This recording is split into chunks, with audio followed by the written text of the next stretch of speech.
51 dans la phase de jeu. Ma main cause.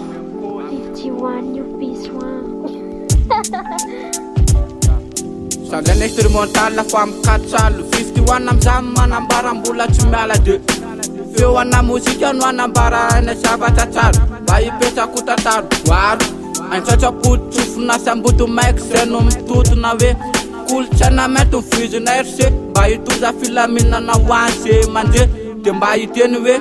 yo aleo asina firesakina aleo asina firararina amizay fotoana zay hotatreka le neritretina ho fanerina fifanarahana ny zava-misy mahatonga anay mamempisy atramizao efa atramizay tohizanay foana mbatonjanay fomba fisainana amilay zay anjoantsy mety mbola miratry zay As I keep less than as I keep less alive 51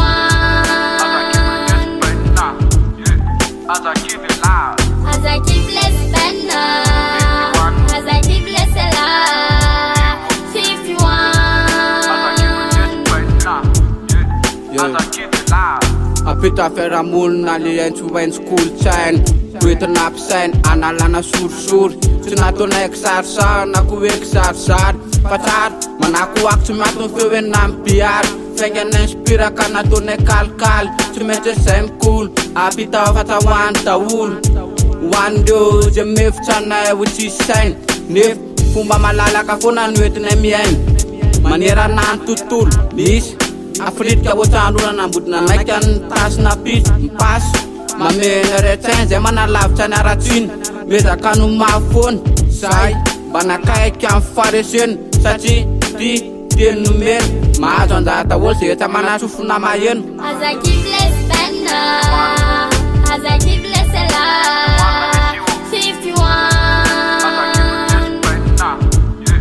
As I keep it loud As I keep less than as I keep less alive 51 Dewana swanja surota mtutsa fatumana dira swanja atutuna yoto ampit apsena na topa setu manokozu masisi sarafila mina nuwati de asik tik mba ufem pisi wa feramun efa marsa saba mitment nenan matetka lab miaran aluvane fenan batundana fenan apsenan asa wetu mentu misbe suta tek tumana tin aran seta left de tumana tafit anka miaf timiat mianja mleketrika foana mba hitana letinade mianjo ny asambarana mba hoavy ninona amseho ninona amitsagna tohizanay foana fa zay tsy mety miovy As I keep less than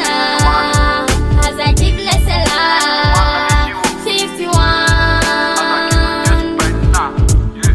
As I keep it loud As I keep less than as I keep less alive 51 As I keep it loud 51 you be swang.